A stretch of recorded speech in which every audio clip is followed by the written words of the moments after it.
What's going on YouTube? It's Chris back in the captain's quarters with another video. Today, something a little bit different. I've just seen by the title. Going to have a chat about all the kegs on the perfect draft. But before we get into that, can you please give me a massive thumbs up and a massive subscribe down the bottom? Really helps with the channel. The channel's starting to grow quite nicely. We're getting there. But anyway, big push in the new year for some loads of videos and hopefully loads of new subscribers. Anyway, guys, it is just gone lunchtime. I've got man flu, but we're going to have a chat about a video anyway. Excuse me. Okay, perfect draft this year has been a banger. Absolute banger to be a perfect draft owner. We've had 17 kegs. 17, you know what I mean? That's a massive amount of kegs we've been had this year. 17 UK releases and one Euro release, which would make it 18, but I've not been fortunate enough to try it. Others have. He's linked in the description below. Big Paul, big PJT. Now, just one thing with this, right? I've not reviewed all these kegs purely and simply because there's only one of me, and that's a lot of kegs. It's a lot of beer. But I'm going to do a video on, you know, my top beers for the year. That'll be between Christmas and New Year when it drops. It'll give you what I think is the keg of the year, but we'll leave that for just now. Okay, so kicking it off, we had the Corona Cero, how do you want to pronounce it? That was the alcohol-free. I think that was a nice little addition to the pump, to be honest with you. Just the fact that we had an alcohol-free beer. The Blade's got one with the Heineken. I just think that's a nice beer to have. Something which I didn't review was the Magic Rock Orange Stout. A few people said that it was good, a few people said it bad. I know Big Baldy's done it. But again, a stout on the perfect draft, I think, it was a nice addition. We did have the Dark Arts. That was taken off. Again, unfortunately, I wasn't lucky enough to try either of them just yet. But I know where I can get that if I, do endeavour to try it. We've had a few Camden releases this year. With the Camden Pale Ale. We've also have the Camden Marsden. I've got the Camden Marsden down there along with the Pale Ale. I've had the Pale Ale before, not obviously on the pump. That's a nice little 4%. Very, very sessionable. Probably more of a summer drink for me, personally. But that's just, my opinion on that. The Marsden, I've got that in stock, which is just down there. That is it's a 5.7% Marsden beer.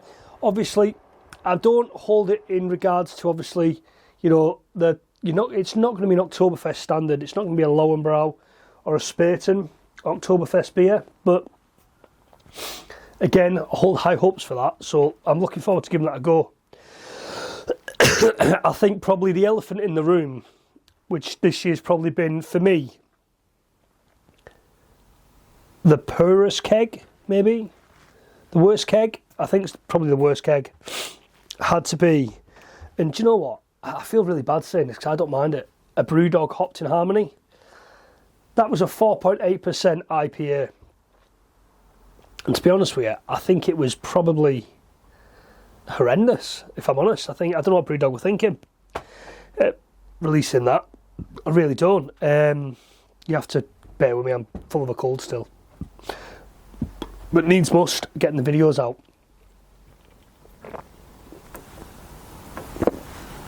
There'll be a lot of this. I'll take some of this home. Don't worry. When we had the Camden IPA, which was the off-menu IPA, I think that was around the 6%, I think. Again, it hit all the criteria for being an IPA, but I don't think it was great, if I'm honest. I think the two worst kegs this year have been Hopped in Harmony and Camden IPA, just looking at it. We also had another offering from Brewdog, which was the Lost Lager. That came out pretty early on in the year. Again, I like it. I thought it was a nice beer. I don't think you can go wrong with the Lost Lager, to be honest with you. I think it's good. Really good beer. A couple of mainstream ones. Probably one that caused the most controversial one maybe was the Koppenberg. I've still got another one of them down there as well, for good reason. Yeah, that was... Yeah, wow. So we did all go on about it. We wanted a cider on the pump. Again, Koppenberg, very, very mainstreamed. And do you know what? I don't think it's that bad. I think it opens it up to a lot of females. You know, I'm not saying it's a girl drink, but I know my partner enjoys it. I know her friends come round when we had it on the pump, they enjoyed it. So do you know what? It wasn't a bad keg. I think it was a fair addition. I don't think it was a great addition, but I think it was a fair addition to the pump. You know, we've got the Ninkasi flower beer. That is a cheeky little, that's 6.5%. I've got that over there as well. I've not tried it yet. All these reviews will come out at some point. Yeah. And then straight after that, we had the Mont Blanc, which was the farmhouse ale. I've not tried that. I know Big Paul has over at Big PJT.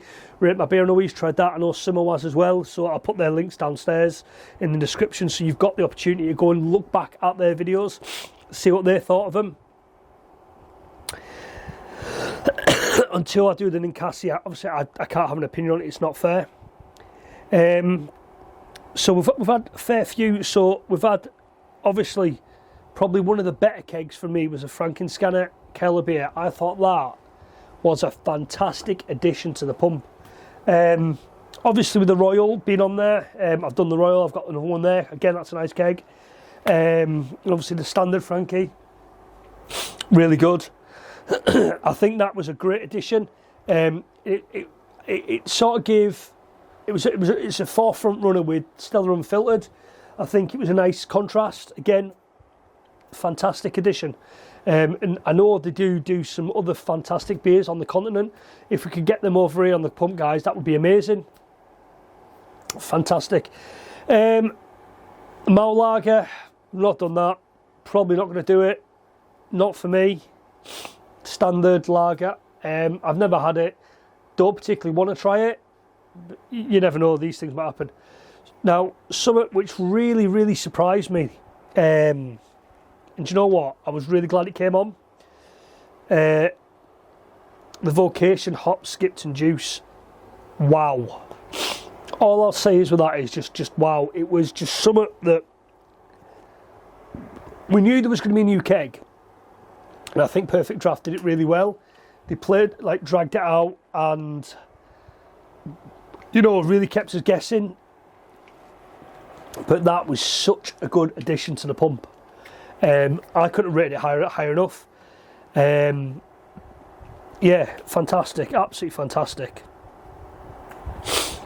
And, you know, to top the year off, we had the Tiny Rebel Stay Puffed, I think it's called, which is, again, it was a darker Marsden. Again, was it a Marsden or was it a Porter? So it was a Porter, sorry. Again, great addition to the pump. I've not tried it. I do like a Guinness, I do. I don't know if I'll try it, I may do, but it's a lot just for me to get through on my own. My partner would not go anywhere near that. That gives us 1, 2, 3, 4, 5, 6, 7. Oh, I haven't covered. Now, I know for a lot of people, this is the keg of the year. People that I've spoken to in various groups. And that was the Hertog Grand Pilsner. Yeah, I didn't. For me, it could have been better. For me personally, but it was a nice beer, don't get me wrong. I may get another keg of it just to see if my opinions change on it. But again, a great addition. I don't really think anyone saw it coming. Leffy Blanche, again, didn't see that coming. That was a fantastic addition. I may have already gone over that, but I don't know if I did or didn't. Again, so we've had, at the moment, we've had 4 Weizen beers on the pump. Again, great. We've got 7 to 8 lagers, good. Loads of, quite a few, I've probably got more than 7 or 8 lagers. Loads of IPAs. You know what I mean? So that's just the new kegs. Like a re-release, at a Euro release, we had San Miguel. I've not been lucky enough to get my hands on it because I've not bothered ordering it from the website that shall not be named. But if you're in the know, you know. If you know, that make any sense. But again, I think It's a 5.4 on the Continent, and I think it's 5 over here. I've not got any in the fridge to relate it to, but again, that's something that we could really do with over here. I know a lot of people would take up on that. We also had the Club Tropicana, but that's 5%, so I'm saying that was a re-release, personally, rather than a new keg, personally. So at the moment we've got 1, 2, 3, 4, 5, 6, 7, 8, 9, no, hang on, I can't freaking count. 1, 2, 3, 4, 5, 6, 7, 8, 9, 10, 11, 12, 13, 14, 15, 16, 17 so far. But then, you know, we've also had, I think it's 8 re-releases. Schneider's Bearish Hells, that's a good one. Franziskaner Weissbier, the Royal. We've also had both the bloody hell, what else have we had? We've had both the Oktoberfests, the Left Sommer, Spring, they've come back out. You've also got the 2 Christmas ones that are out. The Left, I've not tried them yet, but I'm going to try and get my hands on some. Yeah, it's been a cracking year to have a pump, if I'm honest. Cracking year. I don't think you can go far wrong. You know, there's been a lot of effort put in by the guys at Perfect Draft. I know recently we've just had Token Gate, but again, that's another. It's another thing. I don't condone it. I don't not condone it. But again, it's not for me to comment on. But guys, it's been a fantastic year to have a pump. You know what I mean? And I've only been fortunate to have them for the last 3 years, and there's not many kegs I haven't tried before, so I came to YouTube. But these, you know, the pure choice you've got, it's just been phenomenal. I can only highly recommend it to anyone if you like a drink in your bar, if you've got a garden bar, or even if you just have it in the kitchen of the house, because I know a few of my friends have. It's been a fantastic year to be a Perfect Draft owner, and 2024, I can't see it being any better than this, but I'd like to think it's going to get better. There's a few things I'd like to see come to the pump. A few things I'd like to see come to the blade, but that's not happened. With the one keg the blades had this year, which we're not going to talk about because it's pointless. But guys, this is my thoughts on, you know, some of the kegs we've had this year. It's been fantastic, and yeah, that's my take on what I think has been such a great year for the Perfect Draft. So what I'm going to do is I'm going to come round and do the outro.